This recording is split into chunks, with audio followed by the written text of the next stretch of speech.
A packed nightclub in the Dominican Republic, performers on stage, the audience dancing when suddenly everything comes crashing down.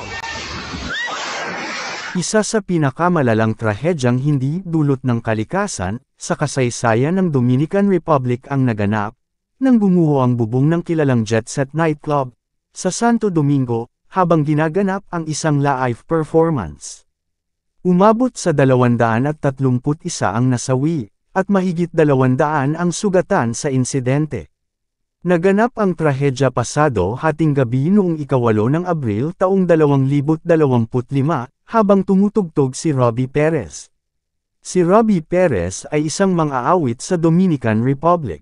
Bigla na lamang gumuho ang bubong, at bumagsak ang mga bahagi ng gusali, sa libu-libong dumalo sa konsyerto. Matatagpuan sa Avenida Independencia sa Atala Santo Domingo ang nightclub na Jet Set. Ito ay isa sa pinakasikat na lugar para sa live music. Gabi-gabi, dinadayo ito ng mga lokal at banyaga. Ngunit sa gitna ng pagdiriwang, isang trahedya ang sumira sa kasiyahan. Agad rumespondi ang mga awtoridad at rescue teams. Umabot sa 189 na katao ang nailigtas mula sa guho, ngunit marami sa kanila ang nasa kritikal na kalagayan. Kabilang sa mga nasawi ay mga kilalang tao sa larangan ng sining, esports, at politika. Ang mga kilalang nasawi ay sina Robbie Perez, ang tanyag na mang-aawit na nagtanghal ng gabing iyon.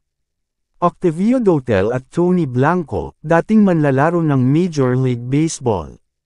Nelson Cruz, gobernador ng Montecristi, at kapatid ng MLB star na si Nelson Cruz.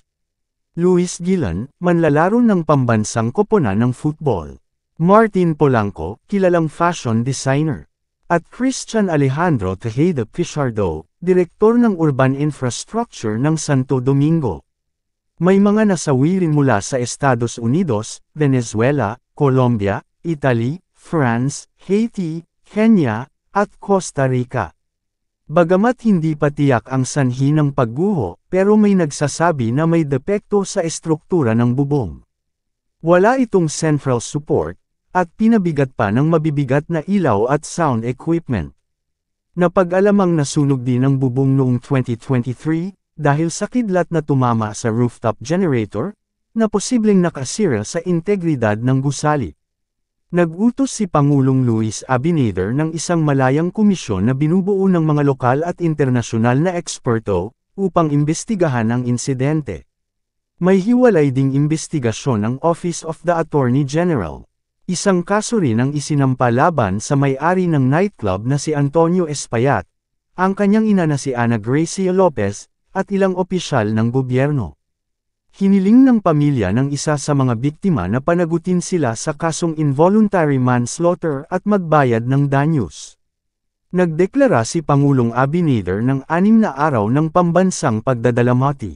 Ibababa ang watawat sa kalahati at sinuspinde ang mga sesyon ng Senado. Dumating ang mga rescue team mula sa Israel, Puerto Rico, at Mexico upang tumulong sa mga operasyon.